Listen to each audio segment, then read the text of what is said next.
Magandang oras mga ka-good news. Ito ang hindi nakikita ng karamihan ng mga Pilipino na mga anti-Marcos. Hindi natin alam na noong nakaraang taon ay halos nabayaran lahat ng utang natin. At hindi pa tayo nagtataka bakit ang dami-dami nating binibili ngayon na kagamitan sa gyera, pangdepensa ng Pilipinas. Meron na tayong submarino, merong mga barko. Hindi yan donated. Donation ang discount niyan, pero talagang binabayaran niya ng Pilipinas. Saan ba tayo kumukuha ng pera?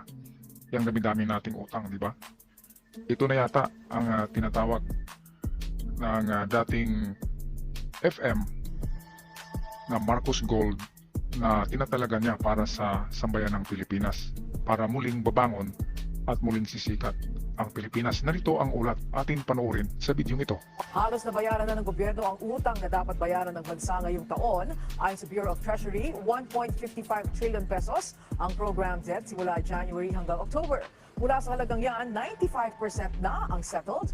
Ibig sabihin, 1.48 trillion pesos na ang nabayaran ng Pilipinas. As of October, halos 14.5 trillion ang national debt ng bansa. Totoo yan, totoo yan. At hindi ba tayo nagtataka na sa lahat ng presidente na umupo after kay Presidenteng Ferdinand Marcos, lahat ng presidente ay hindi nagbabayad. Kung nagbayad man ay talagang kukunti lang. Interest lang ang binabayaran, pero yung kapital ay hindi. Pero sa pag-upo pa lang ni BBM, nakapagbayad na kaagad ng halos 96% ng utang natin ng nakaraang taon, 2023. Ano bang ibig sabihin yan, di ba? Nung bumisita siya sa World Bank, hindi natin alam kung anong kalakalan doon, di ba? Merong nagsasabi na kinuha niya daw ang interest ng mga ginto. At yan sana ay totoo na ginagamit niya ngayon secretly at pinapalabas lang na umuutang tayo. Pero babayaran din yan. Di ba? Kasi meron naman talagang itong sinasabing Gold for Filipino People, yung Gold for Humanity na account ni FM ay talagang para sa sambayan ng Pilipinas. Hindi ibig sabihin na ibibigay sa lahat ng tao sa Pilipinas isa-isa. Ang gold na yon, ang kayamanan na yon, ang pera na yon ay intended sa development ng Pilipinas. At ang development na yan sana ay para sa kapakanan ng lahat ng mamamayan, bata, matanda, babae, lalaki, tumboy, bakla. Okay, so eto pa ang ibang ginagastusan ngayon ni PBBM. Hindi ba tayo nagtaka? Saan tayo kumuha? Ang lahat ng biniling ito ng mga armas ay umabot daw ito ng 30 trillion pesos. Wala na nga tayong pera di ba? Pero, meron tayo nito. Bakit kaya? Bakit kaya nagpapautang sa atin ang Amerika, ang India, ang South Korea, ang Canada, ang Japan, at iba pang bansa nagpapautang sa atin ng mga armas? Kasi alam nila na meron tayong backup reserve gold na pwedeng pangkolateral kung sakali hindi tayo makapagbayad ng pera, ay meron tayong mga ginto. Alam nila yan. Kaya tayo pinapautang ng ganito. Okay, patuloy tayo sa mga video. Dito makikita natin ang mga binibili sa kapanahonan ni PBBM na mga armas pangdepensa sa Pilipinas. Kapansin-pansin na tila sunod-sunod na ang mga dumarating na armas sa ating bansa. Mapa-warship man, patrol boats, helicopter at maging mga aircrafts. Ayan. Tila patuloy ang pagpapalakas ng Pilipinas, hindi lang sa makabagong armas, ganoon din sa pwersa ng militar. Yung tatalakayin ang pinakamalalakas na armas na in-order at narito na sa Pilipinas. Number 5, BRP Jose Rizal FF-150. Ito ay tinatawag na BRP Jose Rizal na ang kahulugan ay barko ng Republika ng Pilipinas. Ito ang isa sa pinakamalakas na armas ng Pilipinas. Ito rin ang nangungunang ship na mayroon ang Philippine Navy. Ang halaga nito ay umaabot ng 9.35 billion pesos. Ayan, ang laki-laki ng presyo niyan, di ba? Nung mga nakaraang mga presidente, anong ginagawa nila? Meron ba silang binili na ganyan? Di ba? Tumatanggap lang sila ng mga donation na yung mga flying coffin, yung World War II pa ng mga helicopters at mga barko na sabi ay may diskuhan daw at kinakalawang na. Hindi itong kagaya nito, hindi ito ibinigay. Pinalabas lang yan na donation at utang, pero yan ay binabayaran natin. Ngayon magtaka tayo bakit ang utang natin ngayon na natira ay meron na lang tayong utang na 14 trillion pesos. At yung 1.5 doon ay nabayaran na yun. ni PBBM. Ang ibang presidente ay hindi nakapagbayad. Panahon ni Cory, yung sumunod, hindi lahat. Interest lang ang binabayaran natin sa utang natin na total of 15 trillion pesos sa World Bank. At ngayon lang tayo unti-unting bumangon. Kaya mga ka-TH, mga ka-good news, mga kababayan, yung mga naninira kay PBBM na yung bigas daw hindi tumaas, merong kasing rason yan na ang bigas hindi bumaba ang presyo, merong rason yan kung bakit hindi masyadong pinababa ang bigas. Dahil yan sa negosyo. Pero sa ibang side of the story, na bilyon-bilyon ng halaga na ginastos ng pamahalaan na ito para sa pagdevelop ng Pilipinas, lalo na sa pagdepensa ng ating soberenya, ay kailangan talaga yan ng mga makabagong armas para hindi tayo bubulihin ng China. Ngayon, ang Pilipinas ay parang Ukraine na tayo. Pwede na tayo sa giyera, pwede na, kasi meron na tayong mga mid-range missile, mga jet fighter na bago, submarino, at mga frigate na parang mga medium battleship yan.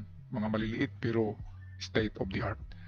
Kaya ako tuloy, ako'y negative noon ng yung mga ginto na yan eh. Sabi ko, parang ano to eh, gawa-gawa lang. Pero sa ngayon, nakikita ko na meron yatang meron talagang pera, merong ginto. Si PBBM. Kasi bakit nakapagbayad siya? And then, kung mangutang ay madaling pautangin dahil merong gold reserve or backup gold. Ang Pilipinas, hindi kasi yan sinasabi na talagang atin yan, pero alam na natin na talagang pinag-usapan yung reserve gold yan sa World Bank ng Ferdinand Marcos. Kaya sana ay patuloy na ito na pag-unlad ng Pilipinas, hindi lang sa armed forces modernization, kundi sa ekonomiya na rin. Pero nakikita naman natin na unti-unti na. Unti-unti. Dahil sa pagbayad pa lang ng utang, that is 1.4 trillion ay nabayaran na last year. Ay baka ngayong susunod na taon ay another 1.5 trillion ang ibabayad. At unti-unti nang makakabangon ang Pilipinas sa ating mga utang, and we will rise great again. Patuloy tayo sa video ito. Number 4, Scorpene. Ang Scorpene ang isa sa malakas na armas na pinapangarap ng Pilipinas at ito ay Kaya. maaaring paparating na sa ating bansa. Isa sa posibleng maging kauna-unahang nating submarine ay ang Scorpene ng France. Ito ay isang uri ng diesel-electric attack submarine na dinevelop ng France Naval Group. Base sa nakalap ko na impormasyon ay aabot ng $450 million ang magiging presyo ng isang submarine na ito. Ang Grabe. origin ng ganitong uri ng armas ay nanggaling sa South Korea. Ito ay isang multiple rocket launcher. Balikan natin yung submarino, $450 million. Sa piso yan, trilyon na yan, di ba? So madagdagan na naman ng utang natin ng 1 trilyon. Pero hindi nagpapautang yung France kung wala tayong pambayad. Alam nila na meron tayong pambayad. Meron tayong backup gold. At kahit sa ating pera ay kukunti lang ang ating pera, di ba? Ang printed bills natin kukunti lang, pero ang ating backup gold ay mas marami pa. Kaya nga luluhod ang Amerika sa atin pagdating ng araw kapag makuha na natin ng mga ginto na nakadeposito diyan sa World Bank. Ay luluhod ang Amerika dahil wala nang ginto ang Amerika. Halos 3/4 ng ginto diyan ay sa Pilipinas. Yun ang mga sabi ng may mga alam sa kwento na ganito. At ang Amerika ay nagpiprinta lang yan ng kanilang pera, ngunit hindi sa kanila yung backup gold. Kaya yan, kapag may balik na yan sa Pilipinas, naku, ang Pilipinas ang magiging susunod na Amerika sa buong Asia. At yung China na yan, ay sasaludo yan sa atin, mga ka-TH, mga kababayan. Patuloy tayo sa video na nagpapatunay na talagang patungo na tayo sa destinasyon kung saan tayo titingala sa atin, titingin sa atin ang buong mundo. At ito ang pangatlo sa pinakamalakas na armas na paparating na sa Number 2, Sabra Ascov 2 Battle Tank. Ito ang isa sa pinakabago at malakas na armas ng Pilipinas. Ang Sabra Ascov 2 Battle Tank ay isang light tank destroyer na gawa mula sa Israel. Ito ay armado ng 105mm main armament cannon. Ang nunguna sa ating listahan na pinakamalakas na armas na in-order at narito na sa Pilipinas ngayong 2023, Number 1, BrahMos Missile. Ito ang pinagagrabe. Dito nga natakot ang China dahil kumuha tayo ng BrahMos. Ito kasing BrahMos, ito ay hindi ito supersonic ha, ito ay hypersonic. Mas mabilis pa ito sa speed ng mga jet fighter kasi hypersonic na siya. At mabilis pa ito sa mga ordinaryong missiles. At malalayo ang marating nito. Kayang abutin ito ang coastal ng mainland China. Yung kanilang mga dalampasigan ay pwedeng aabutin ito kapag dineploy yan doon sa Spratlys Island. Kapag doon yan tinarget, aabutin ang China niyan. Kaya takot ang China diyan sa BrahMos kasi ang lalaki ng mga yan. At marami tayo niyan. Nag-order pa nga tayo ng pangalawang batch niyan.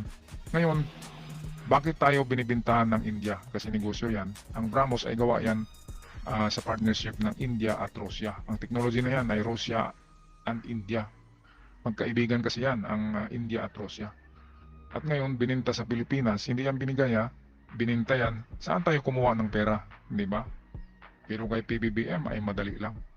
Maraming lumapit kay PBBM. Kahit ang richest billionaire in the world, Elon Musk, yung may-ari ng SpaceX, ay nakipagkita yan kay PBBM ng sikreto lang. At maglagay yan dito ng kanyang kumpanya, yung Tesla at yung kanyang SpaceX at Starlink. Kasi alam ni Elon Musk ng Pilipinas ang susunod na Amerika. Kaya dito na siya nag-invest. Hindi makapaniwala, no? By next vlog, akin tatalakayin yan kung bakit si Elon Musk ay nag-invest sa Pilipinas. Hindi natin yan alam, pero nandiyan na yan. Nag-umpisa na ang project ni Elon Musk dito sa Pilipinas kasi nakikita niya na ang Pilipinas is a rising country in the Pacific. Okay? Patuloy tayo sa video. Hindi mapagkakaila na ito ay isa sa mga pinakapopular na malakas na armas na mayroon ang India. Ito ay resulta ng pakikipagsapalaran ng Russia at India sa paggawa ng mga makabagong armas upang palakasin ang pwersa ng kanilang bansa. Ito ay isang medium-range ramjet supersonic cruise missile. Meron Grabe. itong haba na umaabot na 8.4 meters at bigat na 3,000 kilograms. Sa sistemang private-public partnerships, makakatanggap ng gobyerno ng tulong, suporta, pinansyal o pondo in the form of guaranteed loans na ginagarantiyahan ng mga ginto at iba pang assets at mga grants galing sa mga profits na kinita ng mga gold investments na ito mula sa mga pribadong korporasyon. Ito ang sinabi ko kanina, itong bakit tayo nagkaroon ng grants na pinapautang tayo ng iba't ibang bansa sa pagbili niyang mga armas natin.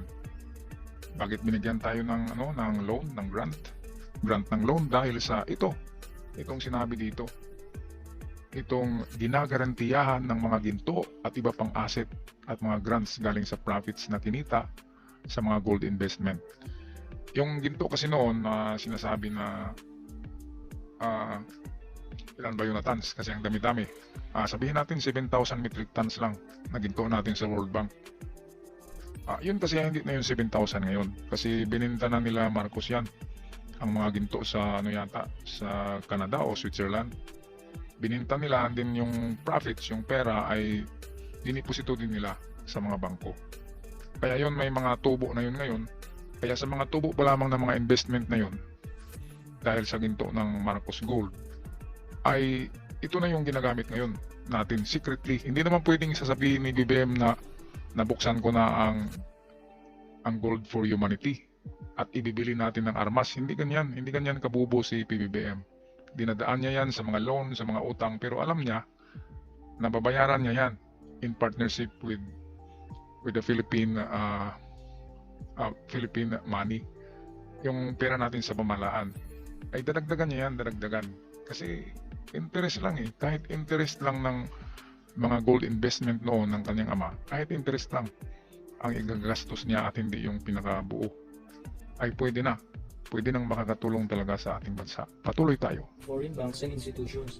Marahil ay kasali na dito ang Marcos Foundation.